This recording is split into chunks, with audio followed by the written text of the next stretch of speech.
Return gift ಎಲ್ಲ ready ಇದೆ ತಾನೆ? ಅಜ್ಜಿ ನೀವೇನು ಚಿಂತೆ ಮಾಡಬೇಡಿ, ಎಲ್ಲಾನು ರೆಡಿ ಇದೆ.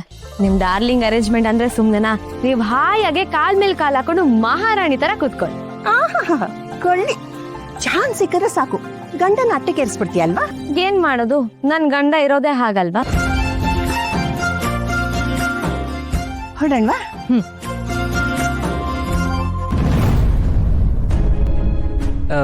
ನೀವು ಹೋಗಿರಿ, ನಾನು ಅಮ್ಮ ಹಿಂದೆ ಬರ್ತೀವಿ. ಯಾಕೋ? ಏನೋ ಐಟಮ್ ಪರ್ಚೇಸ್ ಮಾಡೋದಿದೆ, ನಾನು ಅಮ್ಮ ಹೋಗಿ ಬರ್ತೀವಿ. ನೀವು ತುಂಬಾ ಅರ್ಜೆಂಟ್ ಇದ್ದೀರಪ್ಪ, ಹೋಗಿ ಎಲ್ಲ ಚೆಕ್ ಮಾಡ್ಕೊಳ್ಳಿ. ಸರಿ, ಬೇಗ ಬನ್ನಿ, ಲೇಟ್ ಮಾಡಬೇಡಿ ಏನೋ. ಬಾರೆ.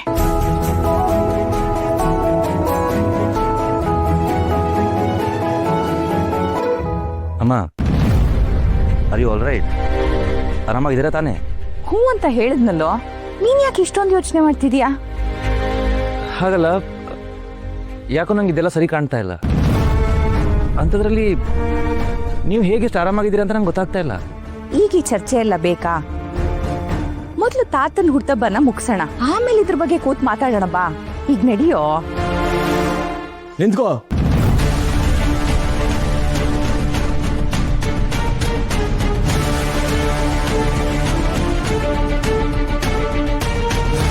ಏನ್ ನನಗೆ ದಬಾಯಿಸ್ತೀಯಾ? ನೀನ್ ಹೇಳಿದ್ದನ್ನ ಕೇಳಿಸ್ಕೊಂಡು ಸುಮ್ಮನೆ ಕೂತ್ಕೋತೀನಿ ಅನ್ಕೊಂಡಿದೀಯಾ?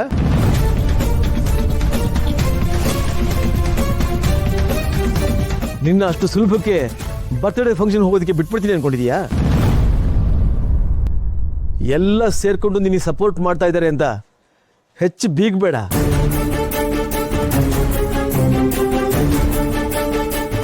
ನೋಡು, ಇನ್ಮೇಲೆ ನೀನು ಈ ಮನೇಲಿ ಇರೋ ಹಾಗಿಲ್ಲ.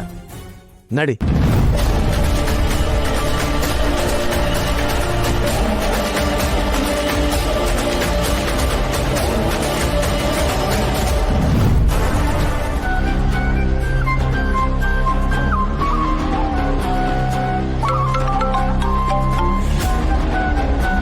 ಹಲೋ, ನಡೀತಾ ಇರೋ ರಾಧಾ ಅಂತದ್ ಒಂದ್ ಚಿಕ್ಕ ಝಲಕ್ ಕಳ್ಸಿದ್ದೀನಿ ನೋಡಿ.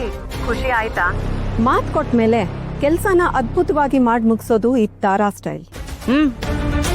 ಇಷ್ಟ ಆಯ್ತು, ಆದ್ರೆ ಇಷ್ಟಕ್ಕೆ ನಿಲ್ಲಬಾರ್ದು. ಕಿಡಿ ಹಚ್ಚೋದಷ್ಟೇ ಅಲ್ಲ, ಬೆಂಕಿ ಉರಿತಾ ಇರ್ಬೇಕು. ಆ ಬೆಂಕಿ ಇಡೀ ಮನೆ ಸುಟ್ಟು ಬೂದಿ ಮಾಡೋವರೆಗೂ ದಗ ದಗ ದಗ ಅಂತ ಉರಿತಾ ಇರ್ಬೇಕು. ಅನಾಹುತಗಳು ಆಗ್ತಾನೆ ಇರ್ಬೇಕು. ಆ ಮನೇಲಿ ನೆಮ್ಮದಿ ನಾಶ ಆಗ್ಬೇಕು. ಅಪ್ಪ ಮಕ್ಕಳು ಕಿತ್ತಾಡ್ಕೋಬೇಕು. ಗಂಡ ಹೆಂಡತಿ ಜಗಳ ಆಡ್ಬೇಕು. ಅಣ್ಣ ತಮ್ಮ ಬೀದಿಲ್ ನಿಂತ್ಕೊಂಡು ಹೊಡೆದಾಡ್ಬೇಕು. ಶಾಂತಿ ಅನ್ನೋದು ಅವರ ವಂಶದಿಂದನೇ ಅಳಿಸು ಹೋಗ್ಬೇಕು. ಇದನ್ನೆಲ್ಲ ಹೇಗ್ ಮಾಡೋದು ಅಂತ ಪ್ರತ್ಯೇಕವಾಗಿ ನಾನೇನು ಹೇಳ್ಕೊಡೋದೇನ್ ಬೇಡ ಅಲ್ವಾ? ಹಾವು ಕಚ್ಚೋದಕ್ಕೆ ಯಾರತ್ರನೂ ಟ್ರೈನಿಂಗ್ ತಗೊಳ್ಳೋದಿಲ್ಲ. ನನ್ನನ್ನ ವಿಷ ಸರ್ಪ ಅನ್ಕೋ. ನಮ್ಮಿಬ್ಬರ ಗುರಿನೂ ಒಂದೇ. ನಿನ್ನ ಆಸೆ ನನ್ನ ಆಸೆನೂ ಒಂದೇ.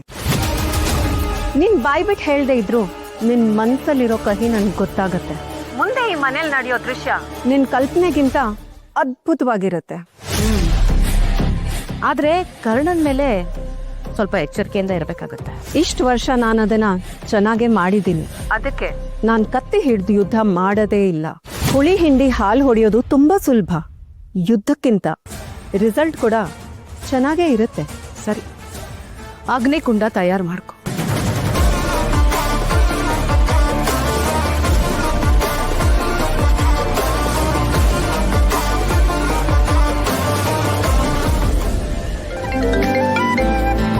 ಹಲೋ ಮುದ್ದು, ನಾವು ಹಾಸ್ಪಿಟಲ್ಗೆ ರೀಚ್ ಆಗಾಯ್ತು. ನೀವ್ ಎಷ್ಟೊತ್ತಿಗೆ ಬರ್ತೀರಾ? ಅದನ್ನ ಹೇಳಕ್ಕೆ ಫೋನ್ ಮಾಡಿದೆ. ಒಂದು ಸಣ್ಣ ಸಮಸ್ಯೆ ಆಗಿದೆ. ಪ್ಲೀಸ್ ನೀವು ಬಂಗಾರಿ ಹತ್ರ ಏನು ಹೇಳ್ಬೇಡಿ. ಏನಾಯ್ತು? ನೀವು ಬರ್ತ್ಡೇ ಸ್ಟಾರ್ಟ್ ಮಾಡ್ಕೊಳ್ಳಿ, ನಾನು ಅರ್ಧ ಗಂಟೆ ಜಾಯ್ನ್ ಆಗ್ಬಿಡ್ತೇನೆ. ಯಾಕೆ ಮುದ್ದು, ಏನಾಯ್ತು? ಅದು ಲಾಯರ್ನ ಮೀಟ್ ಆಗಿ ಬರ್ತೇನೆ. ಅಲ್ಲ, ಏನಾಯ್ತು? ನಾವು ಮನೆಯಿಂದ ಹೊರಡ್ಬೇಕಾದ್ರೆ ಅಪ್ಪ ಮತ್ತೆ ಗಲಾಟೆ ಮಾಡಿದ್ರು. ಅದಕ್ಕೆ ಆನ್ ದ ವೇ ಲಾಯರ್ನ ಮೀಟ್ ಮಾಡಿ ಮುಂದೆ ಏನು ಮಾಡಿದ್ರೆ ಸರಿ ಹೋಗುತ್ತೆ ಅಂತ ಮಾತಾಡಬೇಕು. ಜಾಸ್ತಿ ಟೈಮ್ ಆಗಲ್ಲ, ನಾವು ಬರೋ ತನಕ ಮ್ಯಾನೇಜ್ ಮಾಡ್ತಾ ಇರಿ, ಓಕೆನಾ? ನಾನು ಬಂದಮೇಲೆಲ್ಲ ಡೀಟೇಲ್ಸ್ ಹೇಳ್ತೀನಿ. ಹೌದಾ, ಸರಿ ಆಯ್ತು ಮುದ್ದು. ತುಂಬಾ ಲೇಟ್ ಮಾಡ್ಬಿಡಿ, ಬೇಗ ಬನ್ನಿ. ಬಾಯ್. ಸರಿ, ಬಾಯ್.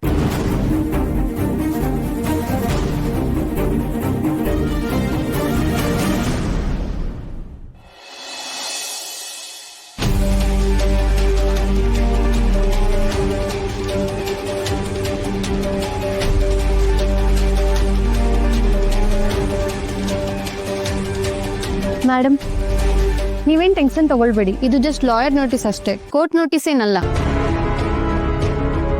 ಸೊ ನಾವು ಮುಂದೆ ಏನು ಮಾಡಬೇಕಾಗುತ್ತೆ? ಇತ್ತೀಚೆಗೆ ಹೀಗೆಲ್ಲ ಲಾಯರ್ ಮೂಲಕ ನೋಟಿಸ್ ಕಳಿಸಿ ಹೆದರಿಸೋದು ತುಂಬಾ ಕಾಮನ್ ಆಗ್ಬಿಟ್ಟಿದೆ. ಆದ್ರೆ ಮೇಡಮ್, ನಿಮ್ಗೆ ಡಿವೋರ್ಸ್ ಕೊಡೋದಕ್ಕೆ ಇಷ್ಟ ಇಲ್ಲ ತಾನೆ? ಖಂಡಿತ ಇಷ್ಟ ಇಲ್ಲ. That's it. ಕಾನೂನಲ್ಲಿ ಯಾರು ಬಲವಂತವಾಗಿ ಡಿವೋರ್ಸ್ ಪಡ್ಕೊಳ್ಳೋದಕ್ಕಾಗೋದಿಲ್ಲ.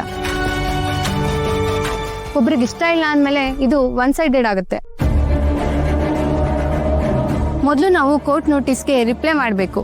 ನನಗೆ ಡಿವೋರ್ಸ್ ತಗೊಳಕ್ ಇಷ್ಟ ಇಲ್ಲ, ಸಂಸಾರ ಮಾಡೋದಕ್ಕೆ ನಾನು ಸಿದ್ಧ ಇದ್ದೀನಿ ಅಂತ ಡಿವೋರ್ಸ್ ನೋಟಿಸ್ನ ರಿಜೆಕ್ಟ್ ಮಾಡಬೇಕು. ನಾವು ರಿಪ್ಲೈ ಕೊಟ್ಟಾದ್ಮೇಲೆ ಏನು ಪ್ರೊಸೀಜರ್ ಫಾಲೋ ಮಾಡಬೇಕು? ಅವರು ಫ್ಯಾಮಿಲಿ ಕೋರ್ಟ್ಗೆ ಫೈಲ್ ಮಾಡಿದ್ರೆ ಮೊದಲು ಕೌನ್ಸಿಲಿಂಗ್ ಕಳಿಸ್ತಾರೆ. ಇಬ್ರನ್ನು ಕೂರಿಸಿ ಮಾತಾಡಿಸಿ ಜೊತೆಗಿರಿಸೋದಕ್ಕೆ ಟ್ರೈ ಮಾಡ್ತಾರೆ. ಅದು ವರ್ಕ್ ಆಗಿಲ್ಲ ಅಂದ್ರೆ ಕೋರ್ಟ್ ಪ್ರೊಸೀಜರ್ ಶುರು ಆಗುತ್ತೆ. ಇನ್ನೊಂದು ಮುಖ್ಯವಾದ ವಿಷಯ ಏನಂದ್ರೆ, ಇಷ್ಟು ವರ್ಷ ಸಂಸಾರ ಆದ್ಮೇಲೆ ಕೋರ್ಟ್ ಹಾಗೆಲ್ಲ ಸುಮ್ನೆ ಡಿವೋರ್ಸ್ ಕೊಡಲ್ಲ.